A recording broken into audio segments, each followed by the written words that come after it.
दोस्तों yes bank ने अपने क्वार्टर 3 के रिजल्ट को डिक्लेयर कर दिया। रिजल्ट बहुत ही जबरदस्त शॉकिंग है सबके लिए और इसके पीछे वजह यह है कि जहां पे हम विश्वास करते हैं इस बार प्रॉफिट में बढ़ोतरी होगी, उसका उलट हो गया। प्रॉफिट में भारी गिरावट हो गई और इसके पीछे वजह है बैंक के द्वारा रखा गया भारी प्रोविजन। और इस बार प्रोविजन की अपेक्षा नहीं थी क्योंकि ऑलरेडी इन्होंने अपने बैड एनपीए से पूरी तरह से निजात पा ली है। सारा का सारा एनपीए है जो वो ट्रांसफर कर लिया जेसी फ्लोर्स को और इनका एनपीए 1% के आसपास आ चुका है। ऐसे में प्रोविजन रखने की क्या जरूरत थी, ये तो मैनेजमेंट ही जाने, लेकिन इसकी वजह से सेंटिमेंट बिगड़ गए। अब यहाँ पे एक तरफ तो जो हाई कोर्ट ने एक झटका दिया बड़ा कि वो जो 81 बॉन्ड्स का जो पेमेंट है वो चुकाना होगा, एक बड़ी रकम है, वो 8,000 करोड़ की रकम है और ये चुकानी होगी यस बैंक को, तो वो तो एक बड़ा झटका था ही। साथ में इस रिजल्ट ने एक आप देखें तो आग में घी का काम किया है। क्या इसकी वजह से मंडे को काफ़ी बड़ी गिरावट हो सकती है? तो रिजल्ट में क्या क्या कमी रह गई है और क्या इस बार रिजल्ट में अचीवमेंट किया यस बैंक ने, अच्छे से हम समझेंगे इस वीडियो के माध्यम से। और साथ में प्रशांत कुमार की तरफ से क्या कहा गया है रिजल्ट को लेकर और साथ में जो हाई कोर्ट का फैसला है उसके ऊपर प्रशांत कुमार का क्या कहना है, इन सारी बातों को समझेंगे इस वीडियो के माध्यम से और आगे की क्या रणनीति हो सकती है वो भी जानने की कोशिश करेंगे। आगे की क्या करना चाहिए इन्वेस्टर को, इन सारी बातों को समझेंगे इस वीडियो के माध्यम से। सबसे पहले अगर हम यस बैंक की परफॉर्मेंस देखें तो 19.75 पर क्लोजिंग थी फ्राइडे के दिन, जहाँ पे 1.99% की हमें गिरावट देखने को मिली। यानी रिजल्ट के पहले ही 2% की गिरावट हो चुकी थी, स्टॉक 20 से नीचे आ चुका था और अपेक्षा थी कि रिजल्ट अच्छा रहेगा, उसके बाद में एक तेजी आ सकती है, लेकिन हुआ नहीं। अब यहाँ पे हम जरा इन आंकड़ों को गौर से देखेंगे। सबसे पहले अगर हम इनके रेवेन्यू को देखें तो यहाँ पे आप देख सकते हो कि इस बार रेवेन्यू 5,872 करोड़ रुपीज़ का रहा है, जबकि पिछले क्वार्टर में ये 5,474 करोड़ रुपीज़ के आसपास था। तो आप देख सकते हो कि क्वार्टर ऑन क्वार्टर बेसिस पे रेवेन्यू बढ़ा है। अब पिछले साल सेम क्वार्टर में देखें तो इनका रेवेन्यू 4,898 करोड़ रुपीज़ का था। तो यहाँ पे ईयर ऑन बेसिस भी आपको रेवेन्यू बढ़ता हुआ दिखाई देगा। तो इस मोर्चे पे तो यस बैंक ने आप देख सकते हो कि एक तरह से जीत हासिल की है, रेवेन्यू दोनों तरफ से बढ़ता हुआ दिखाई देगा। अब इंटरेस्ट की बात करें तो ये इस बार 3,901 करोड़ रुपीज़ के आसपास रहा है। पिछले क्वार्टर में ये 3,483 करोड़ रुपीज़ के आसपास था और पिछले साल सेम क्वार्टर में ये 3,134 करोड़ रुपीज़ के आसपास था। ये तो इंटरेस्ट में भी यहाँ पे बढ़ोतरी होती हुई दिखाई दे रही है।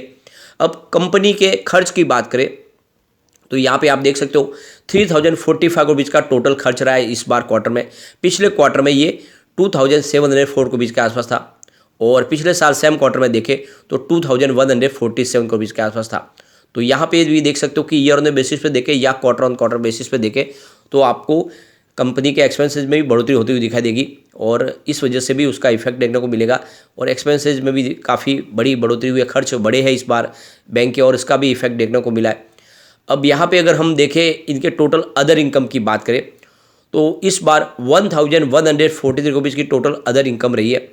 पिछले क्वार्टर में ये रकम करीब 920 रुपीज़ के आसपास थी और पिछले साल सेम क्वार्टर में ये देखें तो 734 रुपीज़ के आसपास थी। तो बैंक की अदर इनकम भी इस बार बढ़ी है। अब यहाँ पे बिफोर टैक्स देखें तो इस बार जो प्रॉफिट है वो मात्र 69 करोड़ रुपीज़ रह गया है। पिछले क्वार्टर में ये 208 करोड़ रुपीज़ के आसपास था और पिछले साल सेम क्वार्टर में देखें तो 356 करोड़ रुपीज़ के आसपास था। तो आप देख सकते हो प्रॉफिट में भारी गिरावट हुई है। अब यहाँ पे नेट प्रॉफिट आफ्टर टैक्स का आंकड़ा देखें तो मात्र 52 करोड़ रुपीज़ का निकल के आ रहा है, यानी 52 करोड़ का ही प्रॉफिट हुआ बैंक को। पिछले क्वार्टर में ये 153 करोड़ रुपीज़ के आसपास था और पिछले साल सेम क्वार्टर में 266 करोड़ रुपीज़ के आसपास था। तो ईयर ऑन बेसिस पे देख लो या क्वार्टर ऑन क्वार्टर बेसिस पे देख लो, प्रॉफिट में हो गई है भारी गिरावट और इसके पीछे वजह है भारी प्रोविजन जो इस बार बैंक की तरफ से रखा गया है। अब ईपीएस देखें तो यहाँ पे 0.02 रुपीज़ निकल के आ रहा है। पिछले क्वार्टर में 0.06 रुपीज़ था, लेकिन पिछले साल सेम क्वार्टर में ये 0.11 रुपीज़ था। तो ईपीएस में गिरावट हुई है। अब यहाँ पे इसके ग्रॉस एनपीए की बात करें तो 2.02% रह गया है। तो इसमें इन्होंने काफ़ी एक बड़ी जीत हासिल कर ली है। पिछले क्वार्टर में ये 12.89% के आसपास था और पिछले साल सेम क्वार्टर में 14.65% के आसपास था। तो 15% के आसपास जो ग्रॉस एनपीए था वो 2% पे आ चुका है, यानी इस तरह से बैंक बहुत मजबूत हो चुकी है एनपीए के मामले में। नेट एनपीए की बात करें तो 1.03% रह गया। पिछले क्वार्टर में ये 3.60% के आसपास था और पिछले साल सेम क्वार्टर में 5.29% के आसपास था। तो जो बैंक का एनपीए है वो 1% के आसपास आ चुका है। तो एक तरह से देखें तो बैंक का टेंशन काफ़ी कम हो चुका है। यहाँ पे आप देख सकते हो कि नेट प्रॉफिट में 80% की ईयर ऑन बेसिस पे ज़बरदस्त गिरावट देखने को मिल रही है। इसके अलावा क्वार्टर ऑन क्वार्टर बेसिस पे भी 66% की भारी गिरावट है। अब ये जो प्रॉफिट में भारी गिरावट है इसके पीछे वजह है प्रोविज़न जो 845 करोड़ रुपीज़ के आसपास रखा गया बैंक के द्वारा, जिसमें आप देख सकते हो 125.5% की ईयर ऑन बेसिस पे बढ़त देखने को मिली है। यानी प्रोविज़न इस बार बढ़ाया गया ज़बरदस्त, और इसी ने पूरा का पूरा इनका जो प्रॉफिट था वो एक तरह से देखे तो नीचे ला के रख दिया है, और इसी ने पूरा मामला यहाँ पे बिगाड़ा है। अब ये बात बिल्कुल समझ में नहीं आ रहा कि इस बार इतना बड़ा प्रोविज़न क्यों रखा गया है, जबकि इनका एनपीए तो बिल्कुल नीचे आ गया। उसके बाद में भी ये प्रोविज़न रखने के पीछे वजह क्या है वो तो प्रशांत कुमार जब पूरी अपने से क्लियर करेंगे तभी समझ में आएगा। लेकिन फिलहाल उन्होंने अपनी तरफ से जो बातें कही गई है, उनका कहना है कि हमारी एसेट क्वालिटी में काफ़ी ज़्यादा सुधार हो गया और अभी बैंक बिल्कुल पटरी पे आ चुकी है और आने वाले समय में हम और शानदार रिजल्ट पेश करेंगे। अब यहाँ पे हाई कोर्ट की तरफ से जो फैसला दिया गया है 81 बॉन्ड के ऊपर, उसके ऊपर भी प्रशांत कुमार ने कुछ बयान दिया, वो क्या है उसको भी समझेंगे। हाई कोर्ट के फैसले पर एमडी प्रशांत कुमार का कहना है कि हाई कोर्ट के फैसले से हमारे टोटल कैपिटल एडिक्वेसी रेशियो पे कोई भी इम्पैक्ट नहीं पड़ेगा, और ये जो वर्डिक्ट आया है मुंबई हाई कोर्ट का, उसके खिलाफ हम सुप्रीम कोर्ट में अपील करेंगे। आपको पता होगा कि यस बैंक जब डूब गई राणा कपूर की वजह से, उसके बाद में 2020 में आरबीआई की तरफ से इसको फिर से खड़ा करने की शुरुआत की गई। तो यहाँ पे एक रिकंस्ट्रक्शन स्कीम लाई गई, जिसके तहत 81 बॉन्ड्स को उस समय वहाँ पे खारिज किया गया, क्योंकि ये ऑलरेडी उसके अंदर नियम था कि अगर बैंक को कोई प्रॉब्लम होती है तो 81 बॉन्ड की रकम उनके इन्वेस्टर को नहीं मिलेगी और वो उसको खारिज किया जा सकता है। उस नियम के तहत वहाँ पे उसको आरबीआई ने खारिज किया और फिर से बैंक की शुरुआत हुई। लेकिन अब यहाँ पे जो हाई कोर्ट का फैसला आया कि ये जो एक तरह से सुपर एफडी स्कीम तक कह के इसको बेचा गया था और 9 से लेकर 9.5% का लालच दिया गया था अच्छे रिटर्न का, और इसी वजह से लोगों ने यहाँ पे निवेश किया, और अब जाके एक तरह से देखें तो ये जो फ्रॉड साबित हुआ है और लोगों को उनकी रकम चुकानी होगी। तो यहाँ पे इस मामले में अगर आप देखें तो प्रशांत कुमार की तरफ से कहा गया है कि जो हाई कोर्ट का फैसला आया है वो हमने देखा है।